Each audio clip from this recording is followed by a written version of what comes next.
ಆ ಹುಡುಗ ನನಗೂ ಗೊತ್ತು ವೈದಿಕ. ತುಂಬಾ ಒಳ್ಳೆ ಕುಟುಂಬ ಅಲ್ಲದೆ ಸಾಂಪ್ರದಾಯಸ್ಥರ ಕುಟುಂಬನೂ ಕೂಡ.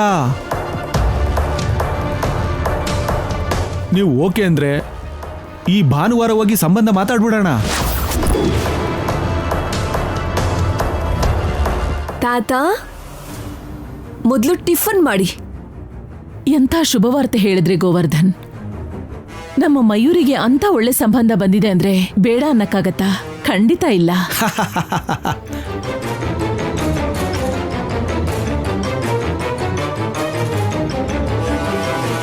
ಅಗ್ನಿದೇವ, ನೀನೇನ್ ಹೇಳ್ತೀಯಾ? ಬಿಲಿಯನಿಯರ್ ಆದ್ರೆ ಅವ್ರಿಗಾಯ್ತು. ನಮ್ಗೇನ್ ಸಿಗುತ್ತೆ? ನಮ್ಗೆ ಆಸ್ತಿ ಸಿಗ್ಬೇಕು ಅಂದ್ರೆ ಈ ಪೃಥ್ವಿನೇ ಬೇಕು. ಮೌನ ಅಂಗೀಕಾರದ ಲಕ್ಷಣ ಅಂತಾರಲ್ವಾ, ಅಳಿಯಂದ್ರು ಒಪ್ಕೊಂಡಂಗೆ.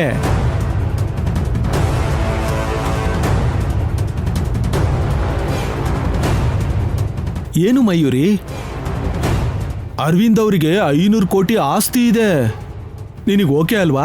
ತಾತ ತಾತ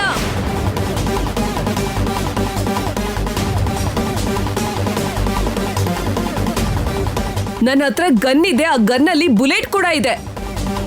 ನೀವಿನ್ನೂ 2 ನಿಮಿಷ ಇಲ್ಲೇ ಇದ್ರೆ ಆ ಗನ್ನಲ್ಲಿರೋ ಬುಲೆಟ್ ನಿಮ್ ಹೋಟೆಲ್ ಇರುತ್ತೆ.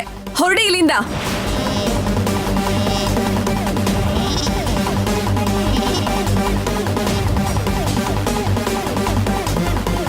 ಅಮ್ಮ ವೈದಿಕ ಒಂದ್ಸಾರಿ. ತಾತ, ಇಲ್ಲಿಂದ ಹೋಗಿ. ಅಮ್ಮ ನಾನು ಹೊರಡ್ತೀನಮ್ಮ.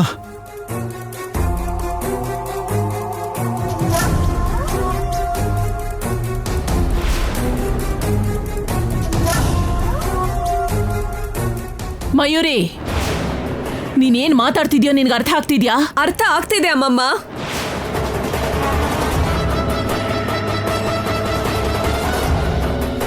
ಏನ್ ಅರ್ಥ ಆಗಿರೋದು ನಿನಗೆ? ಹಾ, ನಿನಗ್ ಬಂದಿರೋ ಸಂಬಂಧ ಎಷ್ಟು ಒಳ್ಳೇದು ಅಂತ ಗೊತ್ತಿದ್ದೆ ಮಾತಾಡ್ತಿದ್ಯಾ? ಅಮ್ಮಮ್ಮ, ನನ್ ಮದ್ವೆ ವಿಷಯ ನನಗ್ ಬಿಟ್ಟಿದ್ದು. ಯಾರನ್ ಮದ್ವೆ ಆಗ್ಬೇಕೋ, ಯಾವಾಗ ಮದ್ವೆ ಆಗ್ಬೇಕೋ ನನಗ್ ಚೆನ್ನಾಗ್ ಗೊತ್ತು. ಅದ್ರ ಬಗ್ಗೆ ಮಾತಾಡೋ ಅವಶ್ಯಕತೆ ಇಲ್ಲಿ ಯಾರಿಗೂ ಇಲ್ಲ. ನಿನ್ನ ಮದ್ವೆ ನಮ್ಮ ಜವಾಬ್ದಾರಿ. ಯಾರಂದ್ರೆ ಅವರು ಕೊಟ್ಟು ಮದ್ವೆ ಮಾಡಕ್ಕಾಗಲ್ವಲ್ಲ. ನಿನಗಿಷ್ಟ ಬಂದ ಹಾಗೆ ನೀನ್ ಮಾಡ್ಕೊಳಕ್ಕೆ ನಾವು ಒಪ್ಪೋದಿಲ್ಲ. ಈ ಮನೆ ಗೌರವ ಉಳಿಬೇಕಂದ್ರೆ ಗೋವರ್ಧನ್ ತಂದಿರೋ ಸಂಬಂಧ ನೀನು ಒಪ್ಕೊಳ್ಳೇಬೇಕು.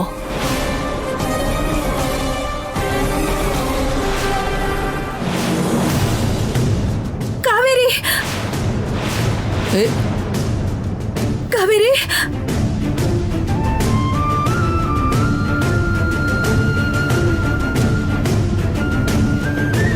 ವೈದಿಕ, ನೀವಿಬ್ರು ಕೊಟ್ಟಿರೋ ಸಲಿಗೆಯಿಂದಾನೇ ಮಯೂರಿ ಹೀಗೆಲ್ಲ ನಡ್ಕೋತಾ ಇರೋದು. ವಾರಸ್ದಾರಳಾಗಿ ಪ್ರಕಟಿಸಿ ಅಂತ ಹೇಳಿದ್ರಿ. ಅವಳು ಮಾಡೋ ಕೆಲ್ಸಗಳು ಕೂಡ ವಾರಸ್ದಾರಳು ಮಾಡೋ ತರ ಇರ್ಬೇಕಲ್ಲ. ಹರಿರಾಜ ವಂಶದ ವಾರಸ್ದಾರಳು ತನ್ನ ಸ್ಥಾನಕ್ಕೆ ತಕ್ಕ ಹಾಗೆ ಮದ್ವೆ ಮಾಡ್ಕೊಂಡ್ರೆ ನಮ್ಮ ಜೊತೆ ನಮ್ಮ ವಂಶಕ್ಕೆ ಕೂಡ ಗೌರವ ಹೆಚ್ಚಾಗತ್ತೆ. ಯೋಚನೆ ಮಾಡಿ.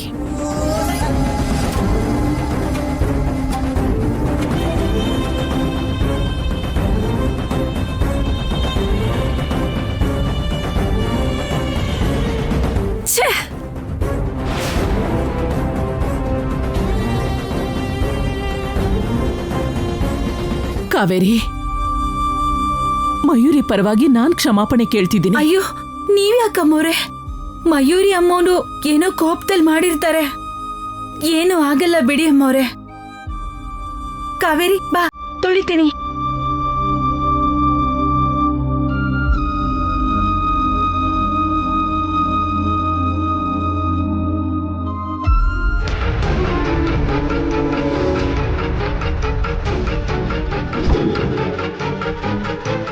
ಬಾ ದೇವ್,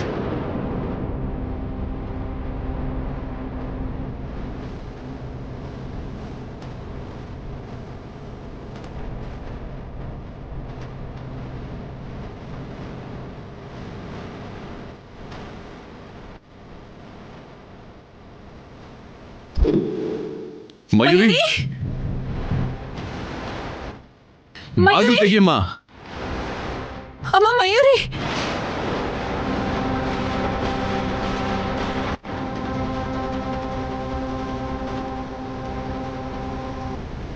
ಮಯೂರಿ,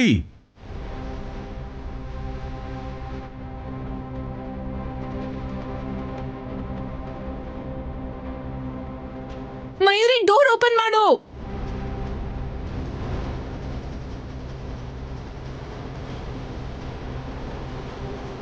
ಮಯೂರಿ,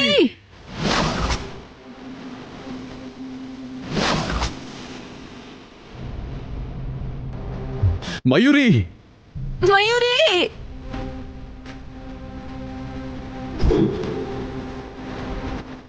ಮಯೂರಿ, ಅಮ್ಮ ಮಯೂರಿ, ಏನ್ ಮಾಡ್ತಿದ್ಯಾ? ಬೇಡ ಬೇಡಮ್ಮ. ಹಾಗೆಲ್ಲ ಮಾಡ್ಕೋಬೇಡ. ಮಯೂರಿ, ಮಯೂರಿ, ಅಮ್ಮ ಬಾಗ್ಲು ತೆಗಿಯಮ್ಮ. ಬೇಡ ಡ್ಯಾಡಿ, ನನಗ್ ಬದುಕೋದಕ್ಕೆ ಇಷ್ಟ ಇಲ್ಲ. ನಾನೇ ತಪ್ಪು ಮಾಡಿದ್ದೀನಿ, ನನ್ನ ಕ್ಷಮಿಸ್ಬಿಡಮ್ಮ. ನನಗ್ ಬದುಕಕ್ಕೆ ಇಷ್ಟ ಇಲ್ಲ. ಅಮ್ಮ ಮಯೂರಿ, ಏನ್ ಮಾಡ್ತಿದ್ಯಮ್ಮ? ಬೇಡ ಮಯೂರಿ, ಈ ರೀತಿ ನಿರ್ಧಾರ ತಗೋಬೇಡ. ಅಮ್ಮೋರೆ, ನಿನಗಿಷ್ಟ ಆತನ ಜೊತೆಗೆ ಮದ್ವೆ ಮಾಡಿಸ್ತೀವಿ. ನೀನ್ ಇವಾಗ ಬಾಗಿಲು ತೆಗಿಯಮ್ಮ, ನಿಲ್ಸು ಇದನ್ನ. ಬರೀ ಮದ್ವೆ ವಿಷಯಕ್ಕಂತ ನಾನ್ ಸಾಯ್ತಾ ಇಲ್ಲ. ಚಿಕ್ಕ ವಯಸ್ಸಿಂದ ನನ್ನನ್ನ ಎಲ್ಲರೂ ಕೀಳಾಗಿ ನೋಡ್ತಾ ಇದ್ದೀರಾ. ಇಲ್ಲಿವರೆಗೂ ನನ್ನ ಒಂದೇ ಸಾರಿ ಕೂಡ ಈ ಮನೆಯೊಳ ತರ ನನ್ನ ನೋಡೇ ಇಲ್ಲ.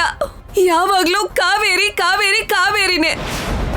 ಮಯೂರಿ, ಕಣ್ಮುಂದೆ ಇರೋ ನನ್ ಬಗ್ಗೆ ತಲೆ ಕೆಡಿಸ್ಕೋತಾ ಇಲ್ಲ. ಯಾರಿಗೂ ಕಾಣಿಸ್ದೇ ಇರೋ ಕಲ್ಯಾಣಿ ಬಗ್ಗೆ ಯೋಚನೆ ಮಾಡ್ತಿದ್ದೀರಾ. ಕಲ್ಯಾಣಿಗೋಸ್ಕರ ಅವಳು ಹುಟ್ಟಹಬ್ಬ ಮಾಡ್ತೀರಾ, ಜಾತ್ರೆ ಕೂಡ ಮಾಡ್ತೀರಾ, ಪೂಜೆ ಕೂಡ ಮಾಡ್ತೀರಾ. ನನಗೋಸ್ಕರ ಏನ್ ಮಾಡಿದ್ದೀರಾ ಅಮ್ಮಮ್ಮ?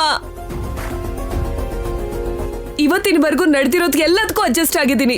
ಆದ್ರೆ ಮದ್ವೆ ಅನ್ನೋದು ನನ್ನ ಜೀವನ. ಅದು ಕೂಡ ನಾನು ಇಷ್ಟಪಟ್ಟಾಗ ಆಗ್ಲಿಲ್ಲ ಅಂದ್ರೆ ಇನ್ಯಾಕ್ ಬದುಕಿರ್ಲಿ, ಯಾರಿಗೋಸ್ಕರ ಬದುಕಿರ್ಲಿ ಅಮ್ಮಮ್ಮ? ಬೇಡ ಅಮ್ಮಮ್ಮ, ನನಗ್ ಬದುಕಕ್ ಇಷ್ಟ ಇಲ್ಲ. ನಾನ್ ಸತ್ತೋಗ್ತೀನಿ. ಬೇಡ ಮಯೂರಿ. ಮಯೂರಿ ಪ್ಲೀಸ್ ಅಮ್ಮ.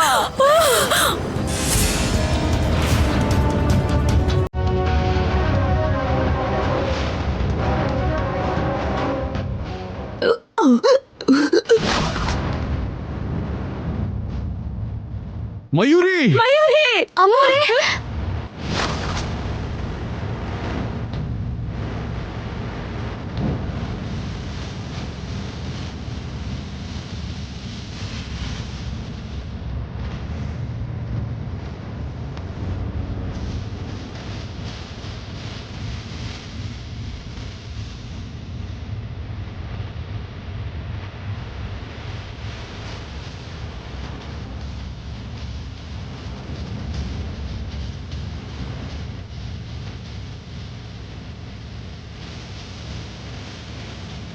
ಕಾವೇರಿ ನೀರ್ ತಗೊಂಡ್ ಬಾ.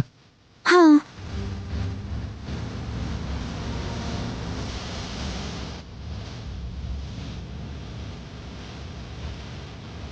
ಕಾವೇರಿ ಬಾ.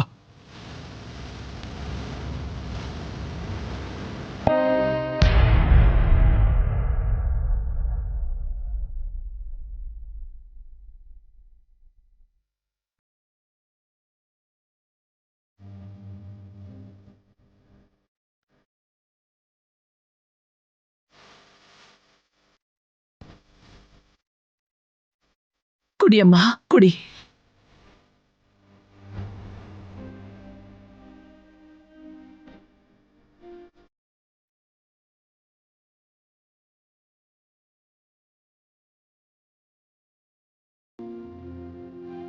ನಿನ್ಗೇನು ಹುಚ್ಚಿಡ್ದಿದ್ಯಾ ಮಯೂರಿ? ಚಿಕ್ಕ ಚಿಕ್ಕ ವಿಷಯಕ್ಕೆ ಹೀಗೆಲ್ಲ ನಡ್ಕೋತಾರ? ನನ್ ಮದ್ವೆ ಅಂದ್ರೆ ನಿಮ್ಗೆ ಒಂದೆರಡು ದಿನದ ಸಮಾರಂಭ ಆಗಿರ್ಬೋದು ಅಮ್ಮಮ್ಮ, ಆದ್ರೆ ನನ್ ಮದ್ವೆ ಅಂದ್ರೆ ನನ್ ಜೀವನ. ಇಷ್ಟ ಇಲ್ಲ ಅಂತ ನೀನ್ ಹೇಳ್ಬೋದಿತ್ತಲ್ಲ ಮಯೂರಿ. ಹೀಗೆಲ್ಲ ಮಾಡಿ ನಿನ್ಗೇನಾದ್ರೂ ಆದ್ರೆ ನಾವೆಲ್ಲ ಹೇಗ್ ಬದುಕ್ಬೇಕು? ನಮಗ್ ನೀನ್ ಬಿಟ್ರೆ ಬೇರೆ ಯಾರಿದಾರಮ್ಮ? ನೀನು ಈ ಮನೆ ವಾರಸ್ದಾರಳು ಮಯೂರಿ. ಒಂದ್ ವೇಳೆ ಕಲ್ಯಾಣಿ ಬಂದ್ರು ನನಗೆ ಇಬ್ಬರು ವಾರಸ್ದಾರಳಾಗ್ತಾರೆ. ನಿನ್ನ ಬೆಲೆ ನಿನ್ಗಿರುತ್ತೆ ಮಯೂರಿ. ನಾನು ಆ ಮನೆ ಸಂಬಂಧ ಒಪ್ಕೊಂಡಿರೋದು ನೀನು ಚೆನ್ನಾಗಿರ್ಬೇಕು ಅಂತಾನೆ ಹೊರತು ನೀನ್ ನೋವು ಪಡ್ಬೇಕು ಅಂತಲ್ಲ.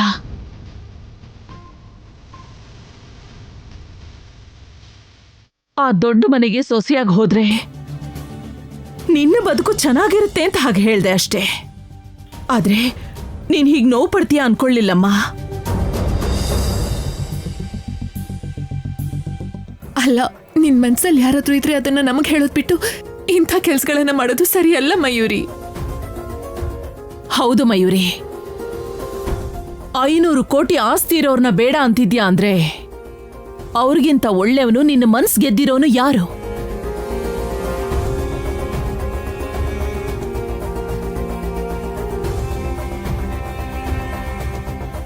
ಐನೂರು ಕೋಟಿ ಆಸ್ತಿ ಇದ್ರೂ ಸಾಲಲ್ಲ ಅಮ್ಮಮ್ಮ.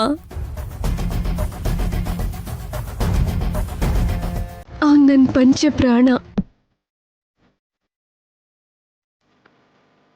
ರಾಜು ವಂಶದ ರಾಣಿ ಆಗದೆ ಇದ್ರೂ ಪರವಾಗಿಲ್ಲ, ನನ್ನ ರಾಣಿ ತರ ನೋಡ್ಕೊಳ್ಳುವಂತ ರಾಜನ್ ತರ ಇದ್ದಾನೆ.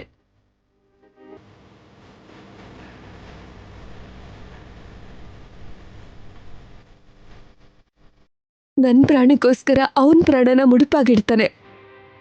ಅವನ ಜೊತೆ ಇದ್ರೆ ನಾನು ಕೋಟೆಲೇ ಅಲ್ಲ, ಯಾವ ಗುಡಿಸ್ಲಲ್ಲಿ ಬೇಕಾದ್ರೂ ಇರ್ತೀನಿ. ಯಾರು ಮಯೂರಿ?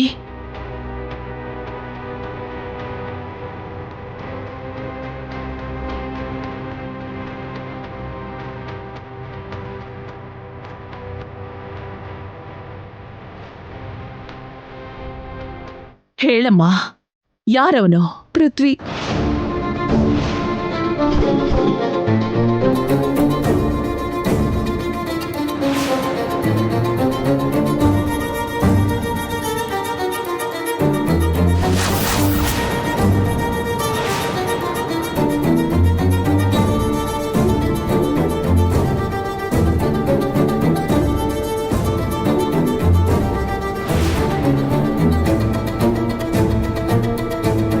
ಮಯೂರಿ, ನಿನ್ಗೇನಾದ್ರು ತಲೆ ಕೆಟ್ಟಿದ್ಯಾ? ನಾನು ಕಲ್ಯಾಣಿನ್ ಬಿಟ್ರೆ ಇನ್ಯಾರನ್ನೂ ಮದ್ವೆ ಆಗಲ್ಲ. ಅವಳ ಜಾಗದಲ್ಲಿ ಇನ್ಯಾರನ್ನೂ ಊಹೇನು ಮಾಡ್ಕೊಳ್ಳಲ್ಲ. ನನಗೆ ಗೊತ್ತು ಪೃಥ್ವಿ ಒಪ್ಕೊಳ್ಳಲ್ಲ ಅಂತ. ನನಗೆ ಪೃಥ್ವಿ ಬಿಟ್ಟು ಬೇರೆ ಯಾರು ಬೇಡ. ಪೃಥ್ವಿ ಇಲ್ಲ ಅಂದ್ರೆ ನಾನು ಸತ್ತೋಗ್ತೀನಿ.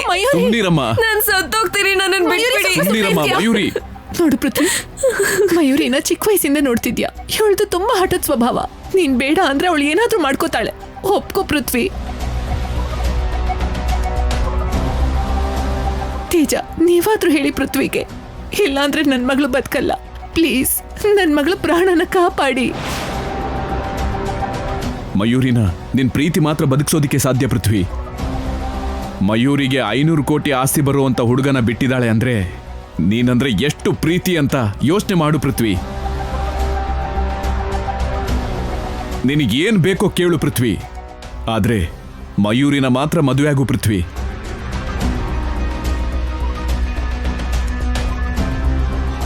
ಏ ಪೃಥ್ವಿ, ಅವರಷ್ಟು ಕೇಳ್ತಾ ಇದ್ರೆ ಯಾಕೋ ಮಾತಾಡ್ತಿಲ್ಲ? ಬಾಯ್ ಬಿಟ್ಟು ಏನಾದ್ರೂ ಮಾತಾಡೋ. ಮಯೂರಿನ ಮದ್ವೆ ಮಾಡ್ಕೋತೀನಿ ಅಂತ ಹೇಳು.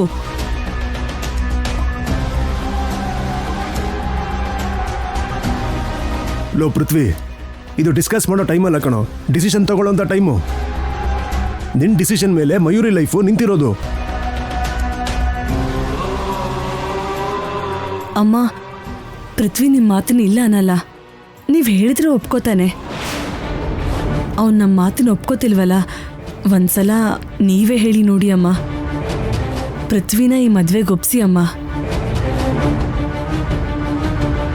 ಮಮ್ಮಿ, ನೀವ್ ಯಾರನ್ನ ಕೇಳೋ ಅವಶ್ಯಕತೆನೂ ಇಲ್ಲ. ಈ ಪ್ರಾಣನ ಪೃಥ್ವಿ ಕಾಪಾಡಿದಾನೆ. ಪೃಥ್ವಿನೇ ಇಲ್ಲ ಅಂದ್ಮೇಲೆ ನನ್ ಬದುಕಿ ಏನ್ ಪ್ರಯೋಜನ ಮಮ್ಮಿ? ಇವತ್ತಾಗ್ಲಿಲ್ಲ ಅಂದ್ರೆ ನಾಳೆ ಆದ್ರೂ ಇಲ್ಲ ನಾಳಿದಾದ್ರೂ ಏನಾದ್ರೂ ವಿಷ ತಗೊಂಡು ಸತ್ತೋಗ್ತೀನಿ. ಇಲ್ಲ ಅಂದ್ರೆ ಲಾರಿಗೆ ಬಿದ್ದು ಸತ್ತೋಗ್ತೀನಿ. ಮಯೂರಿ, ಏನ್ ಮಾತಾಡ್ತಿದ್ಯೋ ಅರ್ಥ ಆಗ್ತಿದ್ಯಾ ನಿನ್ಗೆ? ಮೊದ್ಲೇ ಮನೆಯಲ್ಲಿ ನಿಮ್ ದೊಡ್ಡಪ್ಪನ ಆರೋಗ್ಯ ಸರಿ ಇಲ್ಲ. ನೀನೇನಾದ್ರೂ ಮಾಡ್ಕೊಂಡ್ರೆ ನಿಮ್ಮ ಅಪ್ಪ ಅಮ್ಮನ ಗತಿ ಏನು, ನನ್ನ ಗತಿ ಏನು? ಇನ್ನೇನ್ ಮಾಡ್ಲಿ ಅಮ್ಮಮ್ಮ, ನನಗ್ ಚಿಕ್ಕ ವಯಸ್ಸಿಂದಾನೇ ಪೃಥ್ವಿ ಅಂದ್ರೆ ತುಂಬಾ ಇಷ್ಟ. ನನ್ ಪಕ್ಕದಲ್ಲಿ ಪೃಥ್ವಿನ್ ಬಿಟ್ಟು ಬೇರೆ ಗಂಡಸನ್ನ ಯೋಚನೆ ಮಾಡಕ್ಕೂ ಆಗಲ್ಲ ಅಮ್ಮಮ್ಮ. ನನ್ ಕೈಲಿ ಯೋಚನೆ ಮಾಡಕ್ ಆಗಲ್ಲ.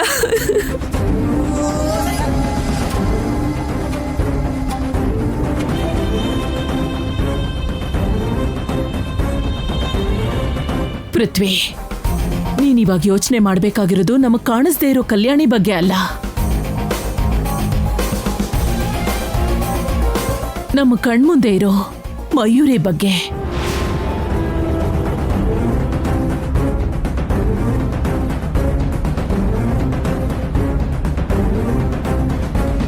ನಿನ್ನ ಪ್ರೀತಿಯಿಂದ ಒಂದು ಪ್ರಾಣ ಉಳಿತಿದೆ ಅನ್ನೋದಾದ್ರೆ ಇನ್ನು ಯಾಕೆ ಯೋಚಿಸ್ತಿದ್ಯಾ? ಮಯೂರಿನ ಮದುವೆ ಆಗ್ತೀನಿ ಅಂತ ಮಾತು ಕೊಡು. ರಾಜಮಾತೆ, ಅದು ಹಾಗಲ್ಲ. ಲೇ, ಒಬ್ಬ ಮನುಷ್ಯನ ಪ್ರಾಣ ಹೋಗ್ತಿದ್ರೆ ಇನ್ನೂ ಯೋಚನೆ ಮಾಡ್ತಿದ್ಯಲ್ಲೋ, ನಿನಗೊಂಚೂರು ಮಾನವೀಯತೆನೇ ಇಲ್ವಾ?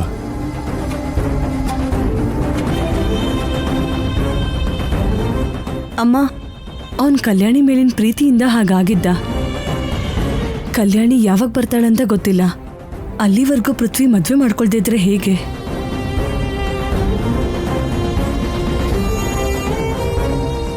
ಅವ್ನು ನಿಮ್ಮ ಮಾತು ಕೇಳ್ತಾನಲ್ಲಮ್ಮ, ನೀವೇ ಒಪ್ಸ್ಬಿಡಿಮಾ. ಪೃಥ್ವಿ, ಕೊನೆ ಸಲ ಕೇಳ್ತಿದ್ದೀನಿ, ನನ್ನ ಮೇಲೆ ನಿನಗೆ ಗೌರವ ಇದ್ರೆ ಮಯೂರಿನ ಮದುವೆ ಮಾಡ್ಕೊಳ್ಳೋದಿಕ್ಕೆ ಒಪ್ಕೋ. ರಾಜಮಾತೆ, ಇನ್ನೇನು ಮಾತಾಡಬೇಡ. ನನ್ನ ಮೇಲೆ ನಿನಗೆ ಗೌರವ ಇರೋದೇ ಆದ್ರೆ ನನ್ನ ಮಾತನ್ನ ನೀನ್ ತೆಗೆದುಹಾಕಲ್ಲ. ಈಗ ಮಯೂರಿ ಪ್ರಾಣ ನಿನ್ನ ಮಾತಿನ ಮೇಲೆ ನಿಂತಿದೆ, ಅದನ್ನ ನೆನ್ಪಿಟ್ಕೋ.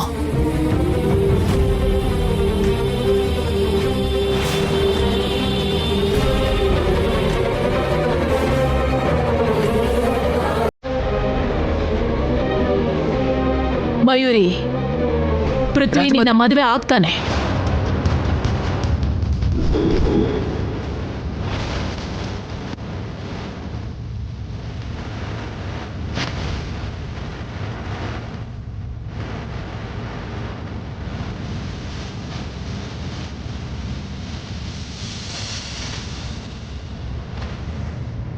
ಥ್ಯಾಂಕ್ ಯು ಅಮ್ಮಮ್ಮ, ಥ್ಯಾಂಕ್ ಯು ಸೋ ಮಚ್ ಅಮ್ಮಮ್ಮ.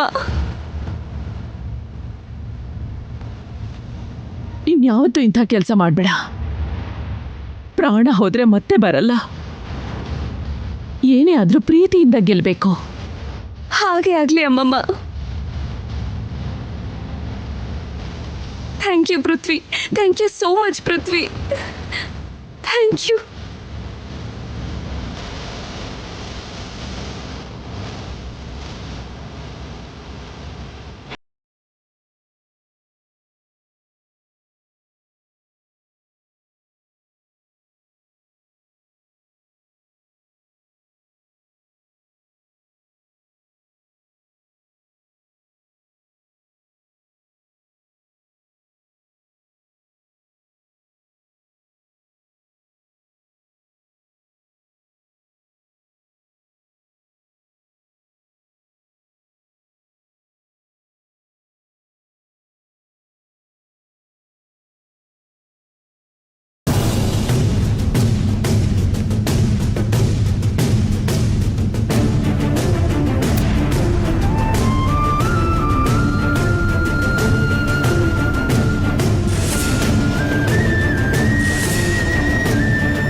ಏನು ಆ ಶಬ್ದ? ಏನಾಯ್ತು? ಏನಾಯ್ತು? ನಿಂಗೇನಾದ್ರೂ ತಲೆ ಕೆಟ್ಟಿದ್ಯಾ?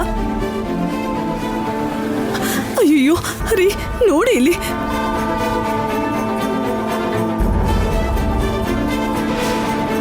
ನೋಡು ಎಷ್ಟು ಪೆಟ್ಟಾಗಿದೆ. ಯಾಕೋ ಹೀಗೆ ಮಾಡ್ಕೊಂಡೆ? ಬಿಡು, ನನ್ಗೇನಾಗಿಲ್ಲ ಅಮ್ಮ. ಅಷ್ಟಕ್ಕೂ ಏನು ನಿನ್ ಪ್ರಾಬ್ಲಮ್ಮು? ಮಯೂರಿನ ಮದ್ವೆ ಆಗೋದು ನನ್ಗಿಷ್ಟ ಇಲ್ಲ ಅಪ್ಪ.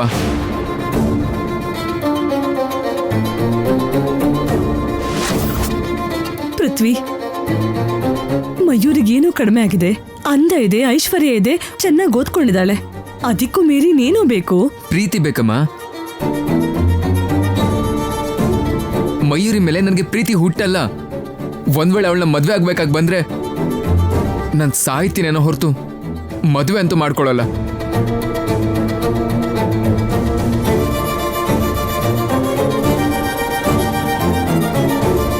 ಲೇ, ನೀನ್ ಆಗಲ್ಲ ಅಂದ್ರೆ ಅದಕ್ಕೆ ಸಾಯೋದಕ್ಕೂ ಸಿದ್ಧವಾಗಿದ್ದಾಳೆ ಅಂತಂದ್ರೆ ಅವಳಿಗೆ ನಿನ್ ಕಂಡ್ರೆ ಅದೆಷ್ಟು ಇಷ್ಟ ಇದೆ ಅಂತ ಅರ್ಥ ಮಾಡ್ಕೊಳ್ಳೋ. ಕಲ್ಯಾಣಿ ಸಿಗ್ಲಿಲ್ಲ ಅಂದ್ರೆ ನಾನು ಸತ್ತೇ ಹೋಗ್ತೀನಿ. ಅಂದಮೇಲೆ ಕಲ್ಯಾಣಿ ಅಂದ್ರೆ ನನ್ಗೆ ಎಷ್ಟು ಇಷ್ಟ ಅಂತ ನೀವು ಅರ್ಥ ಮಾಡ್ಕೊಳ್ಳಿ ಅಪ್ಪ. ಕಲ್ಯಾಣಿ ಕಲ್ಯಾಣಿ ಕಲ್ಯಾಣಿ. ಈ ಪೃಥ್ವಿ, ಅಷ್ಟಕ್ಕೂ ಕಲ್ಯಾಣಿ ಎಲ್ಲಿದ್ದಾಳಂತ ನಿಂಗೆ ಗೊತ್ತಾ? ಗೊತ್ತಿಲ್ಲ. ಹೋಗ್ಲಿ, ಹೇಗಿದ್ದಾಳಂತ ಗೊತ್ತಾ? ಅದು ಕೂಡ ಗೊತ್ತಿಲ್ಲ.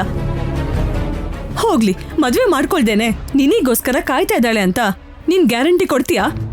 ಅಮ್ಮ, ಕಲ್ಯಾಣಿ ನನಗೋಸ್ಕರನೇ ಇರ್ತಾಳೆ ಹಾಗಂತ ನನ್ನ ಮನ್ಸು ಹೇಳ್ತಾ ಇದೆ ಅಮ್ಮ. ಅಂದ್ರೆ ಮಯೂರಿಗೆ ಕೊಟ್ಟಿರುವಂತ ಮಾತು ನಾನೆಲ್ಲಪ್ಪ ಕೊಟ್ಟೆ? ನೀವೆಲ್ಲ ಸೇರ್ಕೊಡ್ಸಿದ್ದದನ್ನ.